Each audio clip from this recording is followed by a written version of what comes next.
নমস্কাৰ। আজিৰ এই অনুষ্ঠানৰ প্ৰধান উদ্যোক্তা অসমৰ মাননীয় পৰিবহণ উদ্যোগ আৰু বাণিজ্য বিভাগৰ মন্ত্ৰী শ্ৰদ্ধেয় চন্দ্ৰমোহন পাটোৱাৰী ডাঙৰীয়া,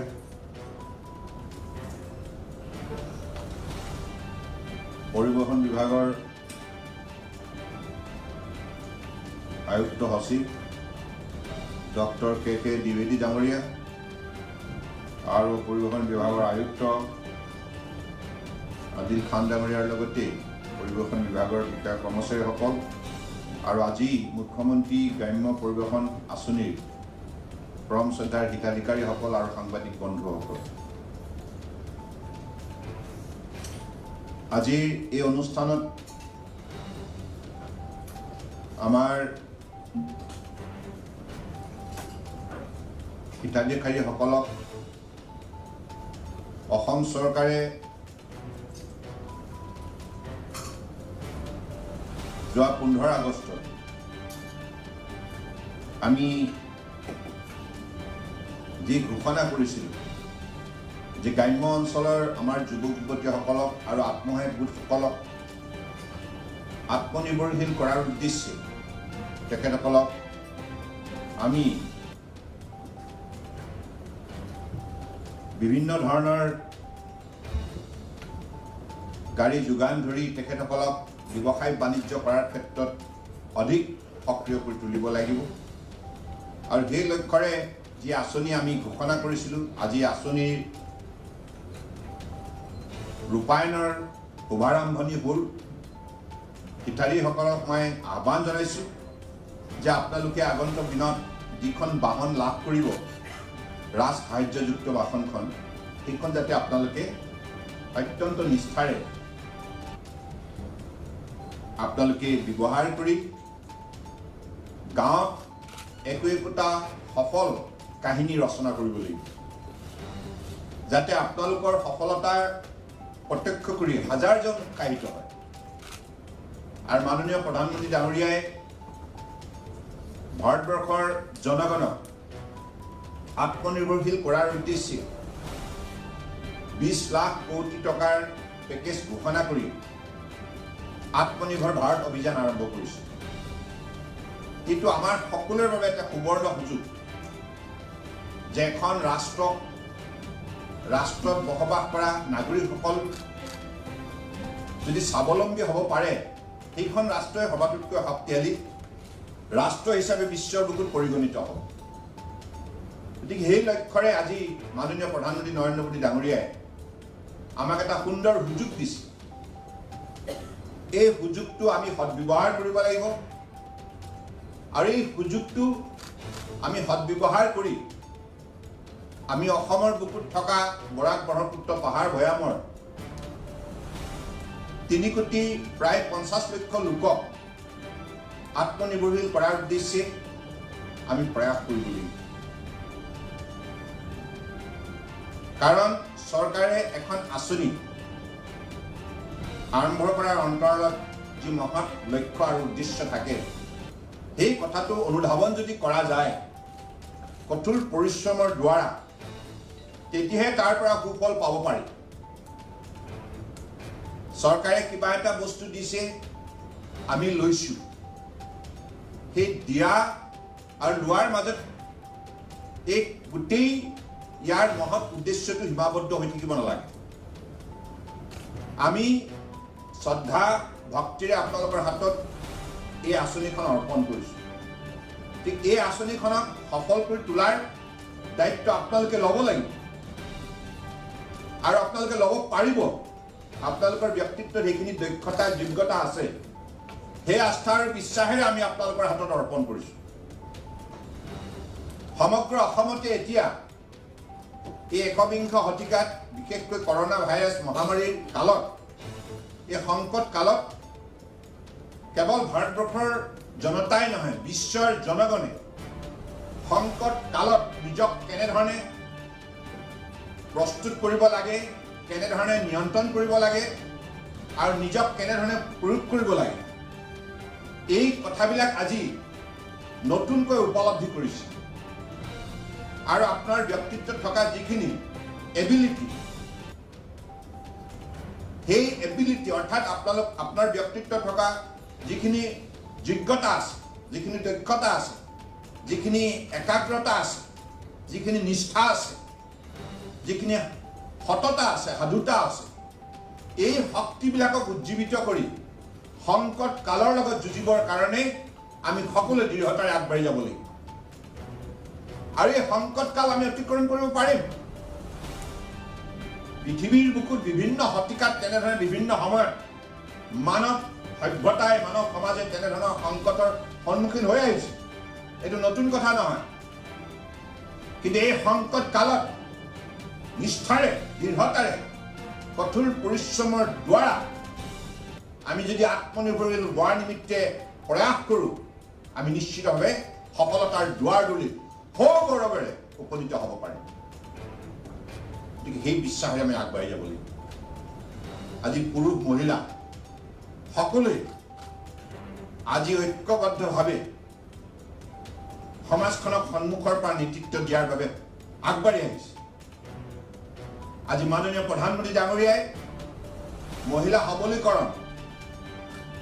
women empowerment আৰু youth development এই কথাবিলাকত বিশেষভাৱে গুৰুত্ব প্ৰদান কৰাৰ বাবে আজি ভাৰতবৰ্ষৰ মহিলা সমাজ সকলো কৰ্মক্ষেত্ৰতেই জিলিকি উঠিছে যতে যেনেধৰণে দায়িত্ব পাইছে মহিলা সমাজে প্ৰমাণ কৰিছে যে they are the best গতিকে সেইখিনি শক্তি অতদিনে লুকাই আছিল কিন্তু এই শক্তিক আৱিষ্কাৰ কৰি উজ্জীৱিত কৰি সেই শক্তিৰ দ্বাৰা সমাজ শক্তিশালী কৰাৰ যাত্ৰাত মাননীয় প্ৰধানমন্ত্ৰী ডাঙৰীয়াই যি দৃঢ়তাৰে যাত্ৰা আৰম্ভ কৰিলে তাৰ ফলশ্ৰুতিত আজি ভাৰতবৰ্ষৰ পুৰুষ মহিলাই যৌথভাৱে এইখন ৰাষ্ট্ৰক সৰ্বশ্ৰেষ্ঠ ৰাষ্ট্ৰ হিচাপে বিশ্বৰ বুকুত প্ৰতিষ্ঠা কৰাৰ যাত্ৰাত এতিয়া দৃঢ়তাৰে খোজ মিলাইছে আগবাঢ়িছে আৰু মাননীয় প্ৰধানমন্ত্ৰী ডাঙৰীয়াৰ ভাৰতবৰ্ষৰ জনগণৰ ওপৰত অগাধ বিশ্বাস আছে সেইবাবে ইমান ডাঙৰ কাৰ্যসূচী আৰম্ভ কৰিছে অভিযান আত্মনিৰ্ভৰ ভাৰত অভিযান আৰু এই আত্মনিৰ্ভৰ ভাৰত অভিযানৰ অংশীদাৰ হিচাপে আমি অসমৰ 3,50,00,000 লোকেও আত্মনিৰ্ভৰ অসম গঢ় দি আত্মনিৰ্ভৰ ভাৰত সম্ভৱ কৰি তুলিব লাগিব আৰু সেই যুক্তিৰে এই আঁচনি আপোনালোকৰ হাতত অৰ্পণ কৰা হৈছে গতিকে আপোনালোক সকলো অত্যন্ত কৰ্ম উদ্যোগী আপোনালোকে পাৰিব বিশ্বাস হৈছে নে আপোনালোক কিমানজন আছে বেনিফিচিয়াৰী হাত দাঙি দিয়কচোন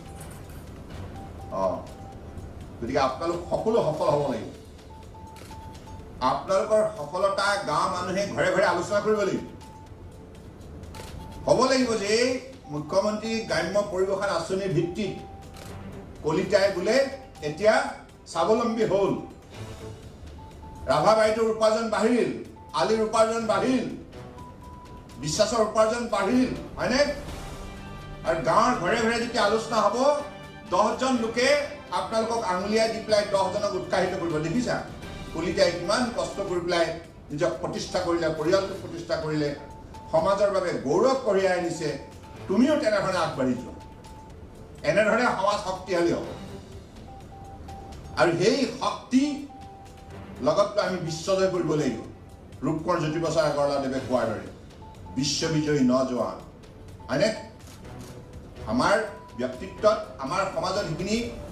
শক্তি সম্পদ সম্ভাৱনা মজুত আছে কেৱল আমি উপলব্ধি নকৰোঁ আমি ইয়াক উচিত সময়ত সদ্ব্যৱহাৰ নকৰোঁ কঠোৰ পৰিশ্ৰমৰ যোগেদি মানুহে নিজৰ জীৱনত পৰিৱৰ্তন আনিব পাৰে আৰু যুগে যুগে এই কথা সম্ভৱ হৈ আহিছে কেৱল পৰিশ্ৰম কৰিব লাগিব একাগ্ৰতাৰে এলাহ কৰিলে পৃথিৱীত আপুনি কোনো কামত কেতিয়াও সফল হ'ব নোৱাৰে যিমান চৰকাৰে আপোনাক আঁচনি নিদিয়ক কিয় যদি আমি এলাহ কৰোঁ সেই আঁচনি ফলপ্ৰসূ হ'ব নোৱাৰে আপুনি পৰিশ্ৰমৰ যোগেদি এখন গাড়ীৰ পৰা 10খন গাড়ী যেতিয়া আপুনি কিনি দেখুৱাব তেতিয়া মানুহে ক'ব হয় কঠোৰ পৰিশ্ৰমৰ যোগেদি পৰিৱৰ্তন সম্ভৱ আৰু তেনেধৰণে আমি অসমৰ শস্য শ্যামলা আজি আপোনালোকে যিখন বাহন পাব, এই বাহনৰ যোগেদি কিমান আপুনি নিজে উপাৰ্জন কৰাৰ উপৰিও হাজাৰজনক আপুনি বিপদৰ সময়ত সহায় কৰিব পাৰে, হয়নে? ৰাতি 1 বজাত কোনোবা নৰিয়াত পৰিল, ওচৰৰ কোনোবা হস্পিটেললৈ নিব লগা হয়, আপুনি লগে লগে ক'লে চিন্তা নকৰিব, মোৰ গাড়ী আছে, আহক আপোনাক ডাক্তৰৰ ওচৰলৈ লৈ যাম, হয়নে? যিকোনো বিপদত আপুনি বিপদৰ বন্ধু হিচাপে নিজৰ সমাজত আপুনি মানৱ দায়িত্ব পালন কৰিব পাৰে। গতিকে সেইবাবে সেই লক্ষ্যৰে আমি আত্মনিৰ্ভৰ অসম গঢ় দিব লাগিব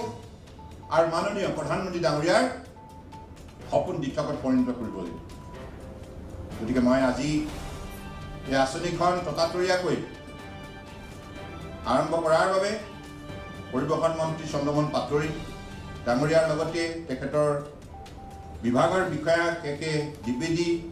আদিল খান আৰু পৰিবহণ বিভাগৰ সকলো বিষয়া মই আন্তৰিক অভিনন্দন জ্ঞাপন কৰিছোঁ। আৰু মই অত্যন্ত আস্থা আৰু বিশ্বাসে আজি হিতাধিকাৰীৰ হাতত গাড়ীৰ চাবি,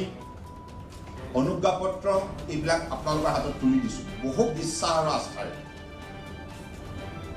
আৰু মই আপোনালোকক চাব বিচাৰিম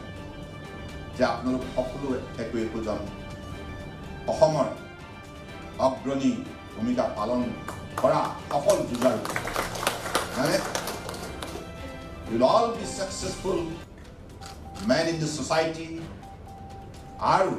আপোনালোকৰ সফলতাই উঠি অহা প্ৰজন্ম সততা নিষ্ঠাৰে কঠোৰ পৰিশ্ৰমৰ যোগেদি সফলতাৰ কাহিনী প্ৰস্তুত কৰাৰ বাবে হাজাৰজনক উৎসাহিত কৰিব। সেই বিশ্বাসেৰে অসমক ভৱিষ্যতৰ দিনত আত্মনিৰ্ভৰ কৰাৰ লক্ষ্যৰে মই মোৰ বক্তব্য সামৰণি মাৰিলোঁ। সকলোকে পুনৰবাৰ আন্তৰিক শ্ৰদ্ধা আৰু কৃতজ্ঞতা জনাই আপোনালোকৰ উত্তৰ কামনা কৰিলোঁ। ধন্যবাদ। জয় আই অসম, জয় হিন্দ।